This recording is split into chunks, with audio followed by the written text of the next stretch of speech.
ये लाल डायरी में सबसे बड़ा भ्रष्टाचारी किसी का नाम है तो राजेंद्र सिंह हुड्डा का है कि कार्यालय के बाहर यहाँ शुभकरण जी चौधरी हैं जो विधानसभा क्षेत्र उदयपुर वाटी से आते हैं। लगातार इनकी क्षेत्र में सक्रियता रहती है और मंत्री राजेंद्र हुड्डा के क्षेत्र से आते हैं। अभी मंत्री हुड्डा को बर्खास्त किया गया हाल ही में। विधायक जी, आज बीजेपी जयपुर में बड़ा घेराव करने जा रही है, किन वजहों से बीजेपी को इतना बड़ा प्रदर्शन करना पड़ा है? वर्तमान की फेल सरकार के खिलाफ, भ्रष्ट सरकार के खिलाफ भारतीय जनता पार्टी ने आज किसानों पर हो रहे अन्याय, उनकी कर्जा माफ़ी, बेरोजगारों की बेरोजगारी और बेरोजगारी भत्ता, महिलाओं के साथ बढ़ रहा लगातार अत्याचार, व्यभिचार, भ्रष्टाचार, सब चीज़ों के खिलाफ आज भारतीय जनता पार्टी ने ये शासन को उखाड़ फेंकने का संकल्प लिया है और आज महाघेराव आज कांग्रेस सरकार के भ्रष्टाचार के खिलाफ भारतीय जनता पार्टी ने आयोजित किया है। यहाँ कितनी भीड़ आने की संभावना? आज जिस तरीके से यहाँ हुजूम हम भी देख रहे हैं, कितनी भीड़ आने की संभावना? जिस प्रकार जन सैलाब उमड़ रहा है, चारों तरफ सड़कों पर आवागमन हो रहा है, गाड़ियों का लवाजमा लाइनें लगी हुई हैं, तो मुझे लाखों लोग आज इसका क्या कोई सेंटर से भी कोई बड़ा नेता आने की संभावना है? माननीय अरुण सिंह जी पधार रहे हैं और बाकी भी देखिए सब लोग, राजस्थान के सारे लीडरशिप भारतीय जनता पार्टी की आज इसमें एक मंच पर है और अभी तो केंद्र से अरुण सिंह जी पधार रहे हैं, उसके बाद कौन कौन आता है देख लेते हैं। आप जिस क्षेत्र से आते हैं वहां से एक लाल डायरी का वाकया जो प्रदेश भर में गूंज रहा है, प्रधानमंत्री ने भी लाल डायरी का जिक्र किया, क्या है लाल डायरी का, क्या कुछ मामला? चर्चाएं तो पूरे देश में हैं, ये भी सत्य है, पर आपको एक बात बताऊं, ये लाल डायरी कभी जलती है, कभी विधानसभा में जाती है, कभी छीनी जाती है और कभी बाहर आ जाती है, कभी टेबल करने की बातें होती लेकिन टेबल की नहीं जाती। इसका कारण आपने देखा? इसका स्पष्ट कारण ये है कि लाल डायरी में वो भी लिखा है कि बसपा के 5 लोग कितने पैसे लेकर मिले, लेकिन वो पन्ना तो फाड़ दिया जाएगा। वो पन्ना फाड़ दिया जाएगा तो फटे हुए दिखेंगे ना, इसलिए तो लाल डायरी दी नहीं जा रही। और वो पन्ना यही तो कह रहे हैं, पन्ने फट गए, पन्ने ले लिए।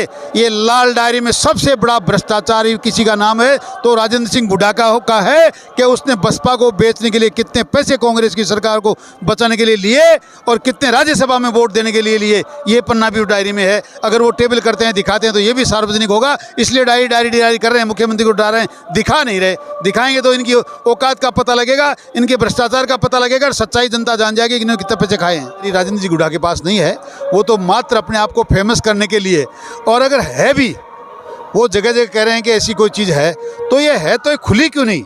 क्यों तो 4.5 साल में नहीं खुली? अब वो गांव में जा के कह रहे हैं मेरे साथ अन्याय हुआ, मुझे धक्का मार दिया, मेरे से इस्तीफा मांग लेते, सरकार भ्रष्ट है, पुलिस खराब है, प्रशासन खराब है। ये सारी चीज़ें मात्र 7 दिन में खराब कैसे हुई? 4.5 साल तो उनके साथ लूटते रहे, खसोटते रहे, सारा नंगा नाच करते रहे, महिलाओं के साथ बलात्कार भी होता रहा, व्यभिचार भी होता रहा, बहुत सी महिलाओं के साथ अन्याय भी हुआ, तब तो कोई चीज़ समझ में नहीं आई। इनके सगे भाई ने मनसा माता में एक वाल्मीकि समाज की महिला गर्भ से हुई, उसके साथ बलात्कार हुआ, तब उनको कोई कुछ भी नज़र नहीं आया। क्यों? क्यों तब भंडारे में उनका साथ था, माल लूटने में लगे थे।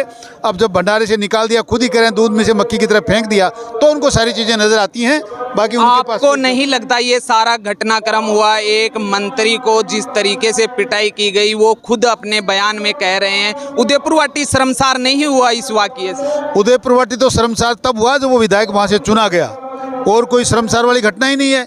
किस बात की शर्मसार होनी थी? उदयपुर वाटी को रात दिन नदी का छीना छलनी किया गया, आयरन ओर की तस्करी करी गई, इलीगल माइनिंग की गई, फॉरेस्ट में से कब्जा किया गया, मंदिर माफी की ज़मीनों को खरीद के बेचा गया, लोगों की हत्याएं हुई, महिलाओं के साथ बलात्कार हुए।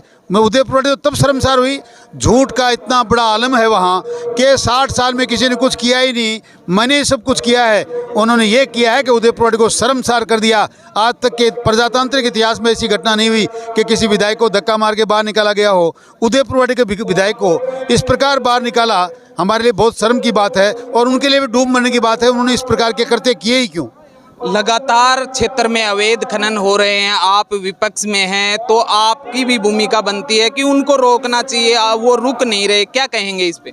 अनेकों बार आंदोलन किए, अनेकों बार रोकने की कोशिश की, सरकारों को जगाया, प्रशासन को जगाया, इतना बिकावा भ्रष्ट प्रशासन था, इतनी अकर्मण्य निकम्मी सरकार थी, किसी ने कुछ सुना ही नहीं। अब जिनके खुद के कलेजे पे चोट लगी है तो वो जितने भ्रष्ट अधिकारी उनके साथ शामिल थे, तहसीलदार, एसडीएम, डिप्टी, अब सबको हटा है। अब मैं आपको विश्वास दिलाना चाहता हूँ, एक दिन बाद ही देख लेना उदयपुर वाटी में पूरा परिवर्तन आएगा और सारे बुरे कारनामे बंद हो जाएंगे। लेकिन उदयपुर वाटी का जिस तरीके से बात करें, विधायक बर्खास्त किया गया, प्रधान बर्खास्त हुई, अभी चेयरमैन बर्खास्त हुए, लगातार ट्रांसफर हो रहे हैं, क्या कहेंगे उस पे? लगातार उदयपुर वाटी को किसकी नजर लगी है? ये उदयपुर वाटी को उस विधायक की नज़र लगी है। उदयपुर वाटी की जनता से सबसे बड़ी भूल ये हो गई, कैसे गुंडे को उन्होंने जिता के भेज दिया। अब गुंडे तो गुंडों का ही काम करेंगे, उन्होंने सारे लोगों से गलत काम करवाए, प्रधान को भी बेचारी को भ्रष्टाचार में फंसा दिया जानबूझ के, कोई गलती नहीं है। वो पूजा पाठ करने वाली देवी थी और उसने कहा था कि जो मुझसे नाजायज़ परेशान कर रहे हैं उनके साथ भगवान न्याय नहीं करेगा और भगवान ही देखना फैसला करेगा। भगवान ने फैसला कर दिया, स्वयं विधायक को भी सस्पेंड होना पड़ा और चेयरमैन को भी 7 साल ले डूबा, क्योंकि वो उन्हीं के साथ उस काले कारनामों में शामिल थे। इन्होंने 50 ये तो कह रहे हैं मैंने भवन बनाए हैं, स्कूलें बनाई हैं। भारतीय जनता पार्टी की सरकार ने 50 लाख रुपए का एयर कंडीशन सुलभ शौचालय बनाया था, वो इन्होंने उद्घाटन के टाइम ही तोड़ दिया। ऐसे ऐसे कारनामे इन्होंने किए हैं। ये थे शुभकरण चौधरी जो आज उदयपुर वाटी से आते हैं। लगातार क्षेत्र में भी इनकी सक्रियता देखी जाती है और लगातार बीजेपी में ये रहकर बड़े स्तर पर काम कर